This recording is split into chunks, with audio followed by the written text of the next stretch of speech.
सभी साथियों को मेरा सादर नमस्कार। तो साथियों, अभी एक गूगल फॉर्म लाया गया है जो हम सभी टीचर्स को भरना है। और इस गूगल फॉर्म में क्या हमको भरना है, ये सारी चीज़ें हम इस वीडियो में देखेंगे, जानकारी लेंगे। तो मेरे विद्वान साथियों, ये एक नॉन टीचिंग एक्टिविटी से संबंधित सर्वे है और इसमें कुछ क्वेश्चनरी है, मतलब प्रश्नमाला है। यानी विद्यालय के अंदर जो गैर शैक्षिक गतिविधियां होती है उससे संबंधित प्रश्नमाला है और उनके जवाब हमको देने हैं। और ये फॉर्म नंबर 2 है जो टीचर्स के लिए अनिवार्य है। और इसकी जो अंतिम दिनांक है वो 28 फरवरी 2022 है। तो इस वीडियो में मैं सारी चीज़ें क्लियर करूँगा, इसलिए आप बने रहें मेरे साथ और देखें पूरे वीडियो को शुरू से अंत तक। तो प्रिय साथियों, यहाँ पर जितने भी रेड स्टार वाले क्वेश्चंस हैं वो उसका आंसर देना बहुत मैंडेटरी है, बहुत ज़रूरी है। जैसे क्वेश्चन नंबर 1 यहाँ शुरू होता है आपका ईमेल। सबसे पहले आपको यहाँ पर ईमेल डालनी है।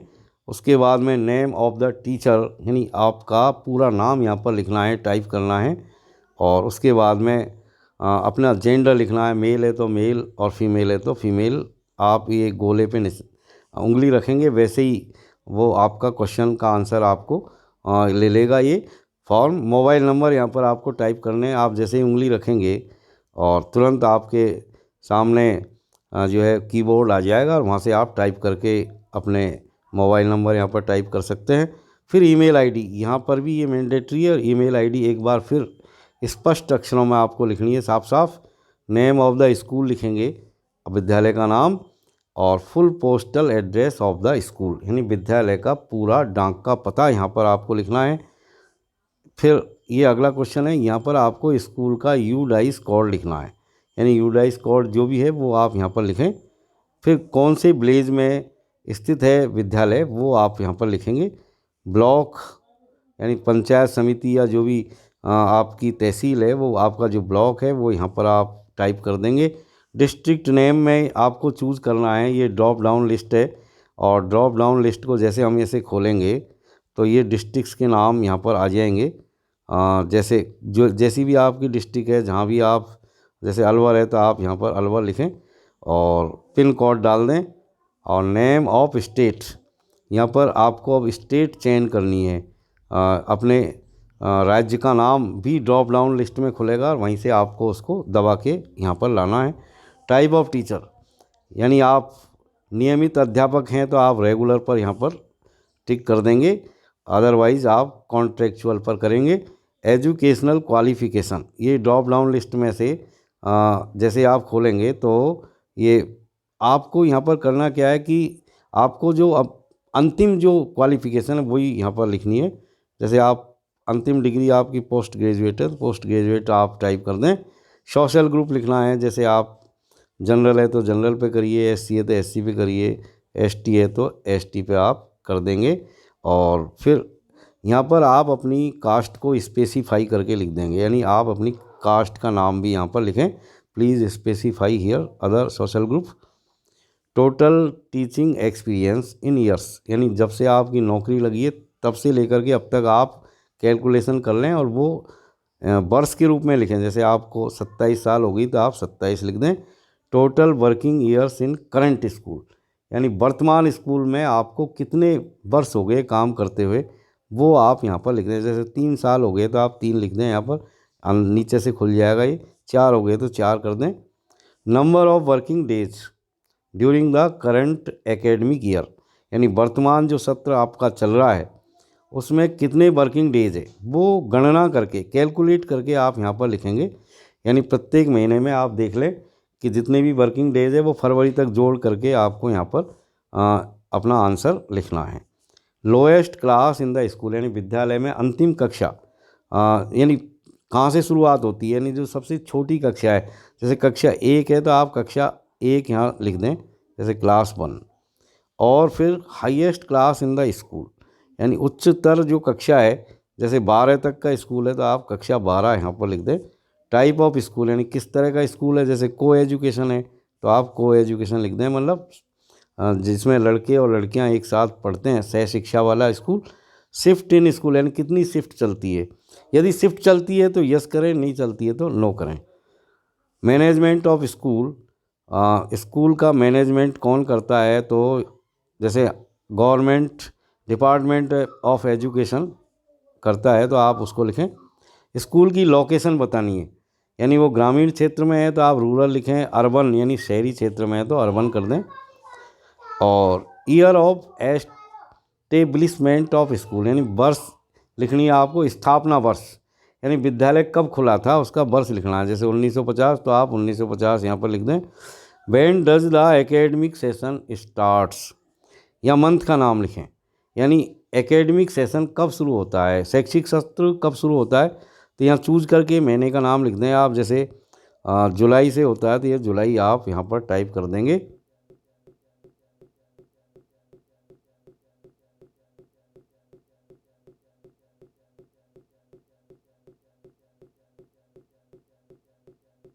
यानी यहाँ पर आपको 2020-21 वाला जो हमारा लास्ट एकेडमिक सेशन था, शैक्षिक सत्र था, you did not teach at all due to such reasons as given below. अब नीचे कुछ ऐसे रीजन्स यानी कारण दे रखे हैं, उन कारणों के अंतर्गत आपने बिल्कुल भी शिक्षण नहीं करवाया था, तो base this information on the school records log books. अपनी सूचना का आधार आपको विद्यालय के रिकॉर्ड से लेना है। तो यहाँ पर क्या है कि आपको जो है कुछ क्वेश्चंस हैं उनके आंसर देने हैं।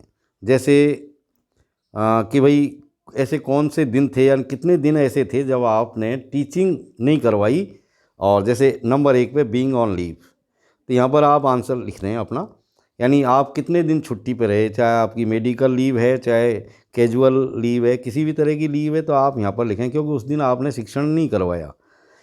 अगला क्वेश्चन देखिए इसी में, बीइंग ऑन ऑफिशियल ड्यूटी, आप ऑफिशियल ड्यूटी पर रहे, नॉट रिलेटेड टू एजुकेशन, और उसमें आपने कोई पढ़ाई नहीं करवाई, जैसे कि इलेक्शन वर्क में, सेंसस वर्क, सेंसस वर्क का मतलब होता है जनगणना, जैसे जनगणना के काम में आप लगे रहे, हेल्थ एक्टिविटी यानी स्वास्थ्य संबंधी गतिविधियां हैं, डिसास्टर मैनेजमेंट है यानी आपदा प्रबंधन है की एक्टिविटी है। इस तरह की यदि किसी भी गतिविधि में आपने भाग लिया, कितने दिन भाग लिया, वो आपका आंसर होगा। कि जैसे आप 10 दिन रहे साहब इन कार्यों में, इलेक्शन के काम में, तो आप 10 दिन यहाँ पर लिख देंगे। अगला क्वेश्चन है सी, अटेंडिंग ट्रेनिंग और meeting related to school education, यानी विद्यालय की शिक्षा से संबंधित जो भी मीटिंगें हुई या जो भी ट्रेनिंगें हुई, वो आपने कितने दिन तक वहाँ आप रहे, तो वो ही आपका आंसर है। अब देखिए नेक्स्ट क्वेश्चन यहाँ पर, और ये है next question, being on other duties, और भी दूसरी ड्यूटियों पे आप रहे, जैसे रिलेटेड टू एजुकेशन जो शिक्षा से ही संबंधित थी, जैसे कि एनरोलमेंट ड्राइव है, यानी बच्चों का एनरोलमेंट है, मतलब उनका भर्ती वगैरह से संबंधित बात, और नामांकन से संबंधित, चाइल्ड सेंसस है, बच्चों की गणना है, टेक्स्ट बुक डिस्ट्रीब्यूशन की बात है, यानी पाठ्य पुस्तकों के वितरण की बात हो, एडमिशन रिलेटेड वर्क हो, या एमडीएम यानी खाद्यान्न से संबंधित, बच्चों का जो खाद्यान्न है उससे संबंधित आपने काम किया हो और उस वक्त आपने शिक्षण नहीं कराया, तो ऐसे दिनों की संख्या आपको यहाँ पर मेंशन करनी है। आप देखिए अगला क्वेश्चन है आपका, being busy with other administrative work with in school, school में ही आप कुछ और विभिन्न तरह के प्रशासनिक कार्यों में लगे रहे, जैसे कि सैलरी कलेक्शन है यानी तनख्वाह की बात है, या preparation of statistics of other information for the education department, यानी शिक्षा विभाग की विभिन्न तरह की सूचनाएं हैं, जो डाक वगैरह है वो आपने बनाई है, कंप्लीटिंग स्कूल रजिस्टर्स और मॉनिटरिंग फॉर्म सीटीसी, यानी विभिन्न तरह के जो काम आपने किए स्कूल में रहते हुए, तो वो भी आप यहाँ पर लिख दें कि मैंने इतने दिन इन कार्यों में लगे रहने के कारण काम नहीं किया, तो वो दिनों की संख्या आपको यहाँ पर लिखनी है। अब ये नेक्स्ट क्वेश्चन है, ऑन ए टिपिकल डे, अब किसी एक विशेष दिन, how much of average time, यानी आपको औसत समय दर्ज करना है, इन मिनट्स, मिनटों के अंदर, do you spend on the following activity, जो आपने नीचे दी हुई गतिविधियों के ऊपर खर्च किया। तो यहाँ पर मिनटों में आपको समय बताना है। जैसे एक्चुअल क्लासरूम टीचिंग में, यानी वास्तविक कक्ष शिक्षण में आपने कितना समय बिताया। जैसे यदि आप मान लीजिए कि फर्स्ट ग्रेड के टीचर हैं, लेक्चरर हैं, तो आपके जो पीरियड्स होते हैं तो उनकी आप गणना कर लें कि भाई एक सप्ताह में 33 या 32 जो भी पीरियड्स होते हैं वो आप उसके हिसाब से उनका टाइम आप काउंट कर लें और फिर यहाँ लिख दें। यदि आप सेकंड ग्रेड के टीचर हैं तो जैसे 36 पीरियड होते हैं, तो 36 गुणा 40, जैसे एक पीरियड 40 मिनट का हुआ या 30 का हुआ, तो वो आप कैलकुलेट करके अपना टाइम यहाँ पर लिख दें। अगला है लेसन प्लानिंग, यानी लेसन प्लानिंग में आपने कितना समय व्यतीत किया। मान लीजिए एक लेसन बनाने में आपको 10 मिनट लगते हैं, और चूँकि आपको पढ़ाना है, जैसे आपको 6 पीरियड लेने हैं तो आपकी 1 घंटा यहाँ पर खर्च होगी।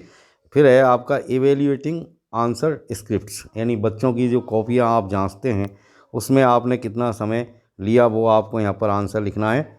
और अगला क्वेश्चन है remedial teaching of weak students, यानी कमज़ोर विद्यार्थियों के लिए जो आपने रिमेडियल टीचिंग की है उसमें आपने कितना समय खर्च करते हैं वो आपको यहाँ पर लिखना है। ये सब कुछ मिनटों में लिखना है, घंटे में नहीं लिखना। अब देखिए आगे, गिविंग एंड करेक्टिंग होमवर्क, इसके अलावा बच्चों को होमवर्क देना और उनको करेक्ट करना, ये सारी चीज़ें आपको मिनटों में यहाँ पर डाल देनी है। आगे देखिए अगला क्वेश्चन है providing data and other information, data उपलब्ध कराना, अन्य सूचनाओं का, बीइंग ए रेयर एक्टिविटी, कोई जो है दुर्लभ तरह की कोई गतिविधि हो तो गिव एवरेज टाइम स्पेंट, तो उस गतिविधि के ऊपर आपने कितना औसत समय खर्च किया, तो वो यहाँ पर आपको अपने आंसर में लिखना है। यदि किया है तो लिखे, नहीं तो नहीं लिखे। अब मिड डे मील डिस्ट्रीब्यूशन, यानी खाद्यान्न वितरण में भी आप समय खर्च करते हैं, तो उसमें भी आप मिनटों में यहाँ पर प्रतिदिन के हिसाब से, यानी एक ही दिन की आपको यहाँ पर बात करनी है, यानी प्रत्येक एक स्पेशल डे ले लिया हमने और उसी को हमको यहाँ पर डिवाइड करना है। अब देखिए अगला क्वेश्चन है यहाँ पर how did the factors listed below, यानी कुछ फैक्टर्स हैं जो नीचे लिस्ट में दिए गए हैं, affect your day to day teaching, जो तुम्हारे दिन प्रतिदिन की टीचिंग को अफेक्ट करते हैं, प्रभावित करते हैं। कुछ ऐसे फैक्टर्स हैं जो हमारे रोज़मर्रा की जो टीचिंग है, जो शिक्षण कार्य है, उसको प्रभावित करते हैं। In this current academic year, इस जो हमारा करंट शैक्षिक सत्र है उसके अंदर। अब इसमें कुछ क्वेश्चंस यहाँ पर पूछे जा रहे हैं, ये कुछ आपकी फैक्टर्स हैं। जैसे having to teach more than 1 class at a time, ये एक फैक्टर हो गया। अब यहाँ ये आपके आंसर हैं। टू ए लार्ज एक्सटेंट, यानी आपको ये कितना प्रभावित कर रहा है। मान लीजिए कि एक कक्षा में आपको 2-3 कक्षा मिला करके पढ़ानी पड़ती है, तो ये जो फैक्टर हुआ वो कितना आपको अफेक्ट कर रहा है। टू ए लार्ज एक्सटेंट यानी बहुत बड़ी मात्रा के रूप में, यानी बहुत ज़्यादा परेशान कर रहा है मान लीजिए, तो आप इसको टिक करें। यदि आपको ये चीज़ ज़्यादा अखरनी नहीं है, टू सम एक्सटेंट यानी कुछ ही हद तक वो आपको परेशान करता है, तो आप इस पर टिक करिए। नॉट मच, ज़्यादा परेशानी नहीं होती, तो आप यहाँ पर करें। और यदि एप्लीकेबल नहीं है, कहने का मतलब यदि आपके विद्यालय में इस तरह की कोई गतिविधि नहीं होती कि एक ही कक्षा में 2-3 क्लासों का सामूहिक शिक्षण नहीं होता है, तो आप नॉट एप्लीकेबल इसको कर दें। अगला क्वेश्चन है insufficient space in the classroom, यानी कक्षा के अंदर छोटा है कमरा, बच्चों को बैठने में असुविधा हो रही है, तो ये फैक्टर कितना आपको प्रभावित कर रहा है। तो जैसे आपने लिख दिया टू सम एक्सटेंट, कुछ ही, यानी ज़्यादा परेशान नहीं करता। Lack of interest in students among children, lack of interest in studies, यानी बच्चों के अंदर पढ़ाई के प्रति रुचि की जो कमी है, लैक, वो कितना आपको प्रभावित कर रही है। तो वो तो ज़्यादा करेगी आपको, तो आप चाहो तो यहाँ पर आप इसको टिक कर सकते हैं, लार्ज एक्सटेंट को। Lack of motivation interest among parents, अब यहाँ पर बच्चों के जो पेरेंट्स हैं और उनके अंदर मोटिवेशन नहीं है, इंटरेस्ट नहीं है, ये चीज़ आपको कितना प्रभावित करेगी। तो इसको भी आप इसका आंसर दे दें। इनमें लार्ज क्लासेस, बड़ी कक्षाएं, मान लो बहुत बड़ी बड़ी, जिसके अंदर 80-80 या 100-100 स्टूडेंट है, तो वो तो ज़्यादा करेगी आपको परेशान, क्योंकि इतने सारे बच्चे हैं तो परेशानी आएगी।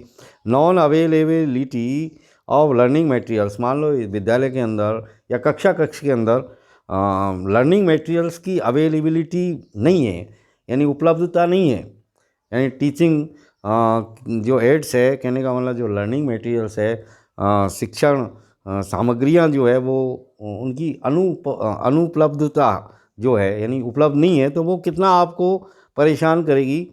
तो यदि ज़्यादा नहीं करती है तो यहाँ पर आप इसको कर दें इरेगुलर अटेंडेंस ऑफ चिल्ड्रन, बच्चों का अनियमित आना विद्यालय में वो कितना परेशान करता है, ज़्यादा करता है, क्योंकि बच्चे कम आएंगे, अनियमित आएंगे तो परेशानी की बात होती है। Delay in receiving text books, इसके अलावा विद्यालय के अंदर जो टेक्स्ट बुक है, जो पाठ्य पुस्तकों का जो वितरण है, मान लो वो देरी से होता है, कहने का मतलब जुलाई में सेशन शुरू हुआ और वो अगस्त सितंबर में या अक्टूबर में जाके बढ़ती है, तो ये परेशानी कितनी बड़ी है आपके लिए, तो इसको भी आप लिखें यहाँ पर। ज़्यादा बड़ी है तो पहले को टिक करें, उससे कम परेशानी है तो यहाँ लिख करें, और उससे भी कम है तो यहाँ करें, एप्लीकेबल नहीं है मतलब तो आप यहाँ कर दें too much in service training.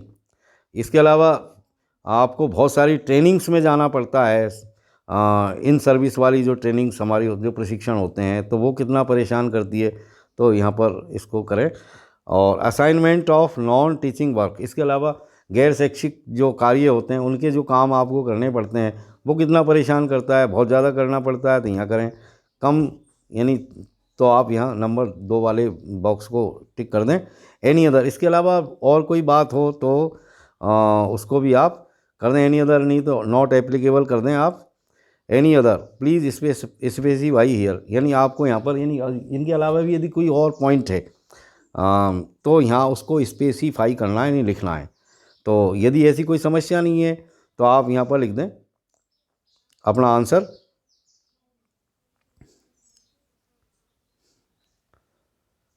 और अब देखिए आप अगला क्वेश्चन यहाँ पर, have the concept of peer tutoring या buddy groups been introduced in your classroom.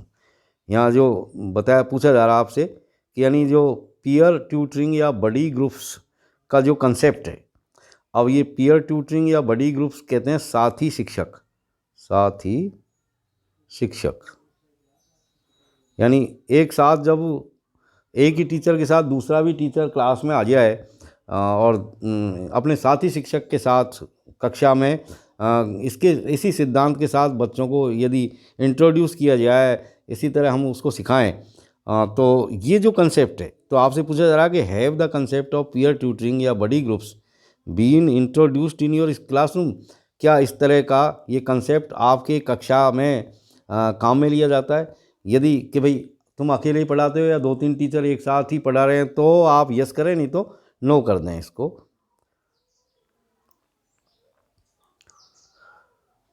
If yes, और यदि आप ऐसा करते हैं, मान लीजिए पीयर ट्यूटरिंग करते हैं या बड़ी ग्रुप्स का इस्तेमाल करते हैं उसके सिद्धांत का, तो यदि आपने यस कर दिया तो फिर आपको इसका आंसर यहाँ पर देना पड़ेगा। Did you find this concept of peer tutoring बड़ी ग्रुप्स इफ़ेक्टिव, क्या आप ये साथी शिक्षक वाला जो कंसेप्ट है इसे आप प्रभावशाली जो है पाते हैं। तो ये चीज़ें जब आएगी जब आप यहाँ यस कर देंगे, यदि आपने यहाँ यस नहीं किया तो यहाँ इसका आंसर आपको देना ज़रूरी नहीं है, क्योंकि यहाँ पर किसी तरह का कोई रेड मार्क नहीं है। इफ़ यस प्लीज़ स्पेसिफाई, और आपने यस किया है तो फिर उसको स्पेसिफाई आपको यहाँ पर करना है, यानी उसका ब्यौरा आपको लिखना है। Whether you have undergone or undergoing training under Nishtha program, यानी निष्ठा का आप प्रशिक्षण ले रहे हैं या आपने ले लिया है, तो उसका जवाब आपको यहाँ पर देना है, और ये दोनों में ही भरना है आपको। जैसे निष्ठा एलिमेंट्री लेवल, यदि आप एलिमेंट्री लेवल के नहीं है, सेकेंडरी लेवल के हैं, तो आपको यहाँ पर नो करना पड़ेगा, यहाँ पर नो करना पड़ेगा। और सेकेंडरी लेवल के हैं आप और निष्ठा का आप प्रशिक्षण ले रहे हैं या ले लिया है, तो यहाँ पर आपको यस करना पड़ेगा। अब आगे आइए, डिड यू ऑर्गेनाइज को curricular activities for your students this year, यानी सह शैक्षिक जो गतिविधियाँ चलती है विद्यालय के अंदर, क्या तुमने इस साल अपने विद्यालय के स्टूडेंट्स के लिए आपने कुछ इस तरह की गतिविधियाँ आयोजित की हैं, ऑर्गेनाइज की है। यदि की है तो आप यहाँ पर यस करें, नहीं तो नो कर दें। यदि आपने यस किया यहाँ पर तो ये आपको जवाब देने पड़ेंगे। इफ़ यस, यदि आप यस करते हैं तो mention the average number of hours, तो आपको औसत घंटे यहाँ पर आपको बताने पड़ेंगे डिवोटेड पर डे, प्रतिदिन के हिसाब से ऑन द फॉलोइंग एक्टिविटीज़, नीचे दी हुई गतिविधियों के आधार पर। जैसे कल्चरल प्रोग्राम एक्टिविटीज़ को आपने कितने घंटे दिए, यदि आपने यस किया यहाँ पर तो ये आपको बताना है, नहीं तो इनमें कुछ भी आपको नहीं करना। और ये इतना करने के बाद में फिर आपको सबमिट करना है यहाँ पर, इसके बाद में और कुछ नहीं करना। सबमिट करते ही ये गूगल फॉर्म सबमिट हो जाएगा और इसकी एक कॉपी आपके ईमेल पर भी आ जाएगी। तो प्रिय साथियों, इसी के साथ मैं आपका साथी राजेश शर्मा आपसे विदा लेता हूं, और इसी तरह के वीडियो में फिर हमारा और तुम्हारा जो है एक बार फिर से हम साथ साथ होंगे। तब तक के लिए have a nice time for all my friends. Thank you very much for watching.